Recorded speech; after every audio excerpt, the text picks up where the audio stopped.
Hey guys, All in Crypto here, and welcome back, beautiful people, for another YouTube video. Hopefully, you're all having a triumphant Thursday or a thriving Thursday. This is going to be your daily cryptocurrency market update. Every single day at 1 p.m., we release one of these videos to help you guys navigate the treacherous waters that are the cryptocurrency markets. However, they are paved with opportunities. And you guys will know that we have essentially allocated a spot position back into the markets in expectation that we're going to have a decent 3, 6, potentially a year ahead of us.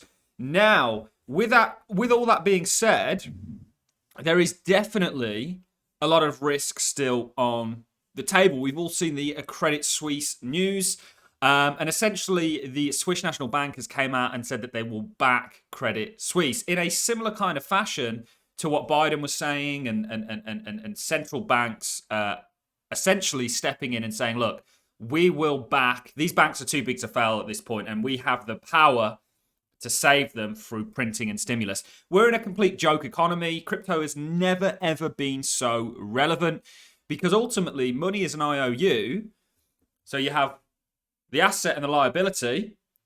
However, that liability should back the asset, and the liability is debt, and right now they're just inflating and continuing to inflate debt, which completely kills off the average saver in regards to the currency that they denominate their savings in. So it's kind of a pivot. You know, we're in this very sort of tough talking monetary, and this is why we saw yields fall off a cliff, because this has been, you know, and guys, please subscribe to this channel. If you want to take it one step further, please go and join the Patreon. I did a big update on this topic specifically for my Patrons yesterday. You know, it is well worth the money, in my opinion.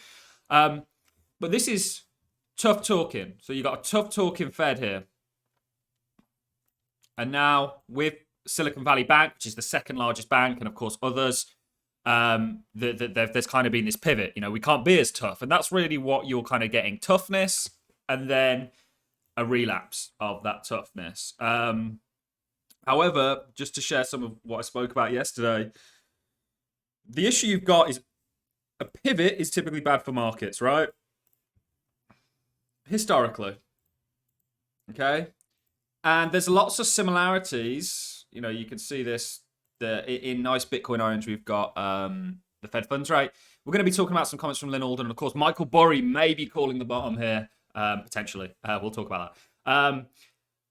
But a pivot's bad for markets, right? Now, the 2-year tops before the pivot. So if this is the top, we have this window of opportunity before a pivot may occur. And the yield curve inversion, I was probably drawn all over this, may take place. So there is danger on the table. But I happen to think that the cryptocurrency market has a very good opportunity in front of it. I think we're going to see a 3-wave structure play out. Or sorry, a 5-wave Elliott wave theory structure play out here. This being first. You got your larger structure to come, and then we'll see before we get maybe some sort of broader correction. You know, before we get a pivot, what we want from the Fed is rates just to stay where they are. Because then what markets will do is go, okay, well, now we know they're not going higher, so we'll look for them going lower, and we'll try and price that in. But we've seen this kind of, again, weakness in the toughness that the central banks will be putting on this kind of almost backhandedness with the tightening that's going on, because they're now stimulating in many regards. Now, this is very interesting. Small bank cash levels had a huge liquidity whipsaw in absolute terms. They didn't have the same issue in 2018 2019 during the period of quantitative tightening. However, large bank cash levels, on the other hand, had a big liquidity whipsaw in 2018 2019 and 2020 22 and 2020 23 quantitative tightening periods. Again, going back to what I'm saying with the 2 years, right? This is a precursor for, whoa. You know, they tried to tighten here, and we've seen a similar thing play out, which ultimately led to the repo market destruction. You can see here, repo strike.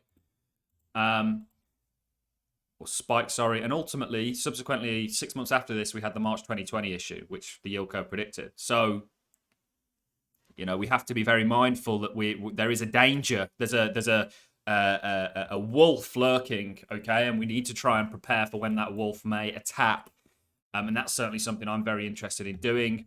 We've been killing the markets for a while now, certainly, you know, being short last year and long at the start of this year, despite all the sort of negative claims. It's very likely that Bitcoin is just going to do a lot of rip soaring. So it's kind of like, you know, you're bubbling up right now, right? You've come into this key level. This is the head and shoulders that we've been drawing. And actually, you know, we've been drawing this for a long time before it was even down here. In fact, we were even looking at the possibility of a reversal structure that we were looking for based on a number of things way before this was even a possibility. So we've been killing it, guys. But this essentially is your head and shoulders. Getting rid of this now. You know, you're just kind of, if you look at, study breakouts, right, of like a basement. And it's interesting because the dollar is actually in a similar kind of situation. But if you look at this breakout, for example, coming to key levels, what do? You've got similar structure here before you then establish. That's kind of what I'm looking for playing out for Bitcoin. You know, you can see it over here. Wow, that is certainly not the straightest line. You know, you can see a sort of, and then you ripsaw before going higher. Very common that this is the case in regards to breakouts. You know, you could go right back. You know, you can see. But anyway, so this is kind of what I'm expecting for Bitcoin now. A little bit of chop, a little bit of Swiss bank, you know, banking sort of drama, but ultimately continuation. You know, Bitcoin looks very much set. I think you're going to see a 30K Bitcoin in no time. In fact, even more so. However, bear in mind there is this potentially, there's this wolf lurking that we all need to pay attention to and be very mindful of. That's obviously been caused by everything. You know, it would be a miracle if we escape from March 2020 onwards to now and onwards without any kind of real contagion and catastrophe that potentially comes with it. Talking about the dollar, dollar's also in a very, dollar looks kind of like Bitcoin, right?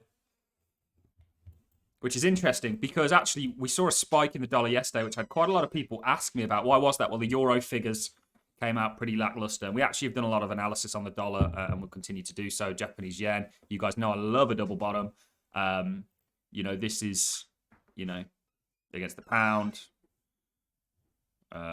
This is the euro dollars, which, again, I think rate hikes are over. This is, you typically end a trend on volatility. And this is why we took punts back into the market at the start of the year, because we think that this is over. This is the euro dollars, which is a way to price in the Fed funds, just to show you that very quickly. You can see the correlation. Obviously, euro dollars goes down, which means the Fed funds goes up. Let's take a look at some other stuff. And then I'll love and leave you. Stock market. I don't think the stock market looks bad at all. Looks a bit heavy. You know, we had Mike Wilson's danger zone comment or death zone comparing where markets are up here to Mount Everest. You know, you've got glory ahead of you if you make it to the top of Everest, or you could potentially die at this zone. Obviously, that is figuratively, not literally. But yeah, there's lots of interesting things going on. I think Bitcoin's just going to ripsaw. Did Michael Burry call the bottom? This is a tweet from Michael Burry yesterday in October 1907. Knickerbocker, I think I've got that right. Trust failed due to risky bets, sparking a panic. Two others soon failed, and it spread. When a run began on three healthy trusts, JP Morgan made a stand. 3 weeks later, the panic resolved and markets bottomed. A final stand was made this past week. This is a recent tweet from Michael Burry, guys. The big short is now long, potentially. You know, and you guys are all sort of knowing what to look at. If you follow this channel daily, you know, we keep you up to date every single day. I do have a quick suggestion that I'd like to run by you guys. Do you think it would be beneficial for me to do this as a live stream every day at 1 o'clock? You know, we want to start covering the news every day at 10 a.m., 1 p.m. UK time. I may do this as a live stream. It just means that we can interact with one another. And if there's any sort of burning questions or desires that you guys have, then I can get round to them in a live kind of manner. But yeah, this is all very interesting. I just want to bring this up because we are in a dangerous place, right? You know, the bears aren't 100% full of BS, but they're not traders, right? I don't really know what they are, but they're basically just taking a just looking at the macro and how dangerous it is, but actually often, and any real trader will know this, when you get bad news, often the price will not correlate with that whatsoever. And that's why being a technical analyzer is so important, because you're looking at the footprints in the sand, right? So yeah, that's all I've got for you guys. Be careful, because there's a wolf lurking out there in terms of the sort of macro financial. Michael Burry may be calling a bottom. We're going to have to watch this situation unfold. Is it the situation that Michael Burry's talking about? And are we going to see a bottom and a resolution come out of all this? It's going to be interesting, that's for sure. On that note, I'm going to love and leave you just quickly. Bitcoin, I think, is just going to do a lot of this. Maybe does something like this, then comes back down, and then we go off. And ultimately, I think there's a 5-wave structure coming out of this in regards to 8-wave theory. That's all I've got for you in this video, guys. You enjoyed the content, like us, I would appreciate it. So, a comment, and I'll catch you in the next one. Thanks a lot for watching, ladies and gents. See you in the next.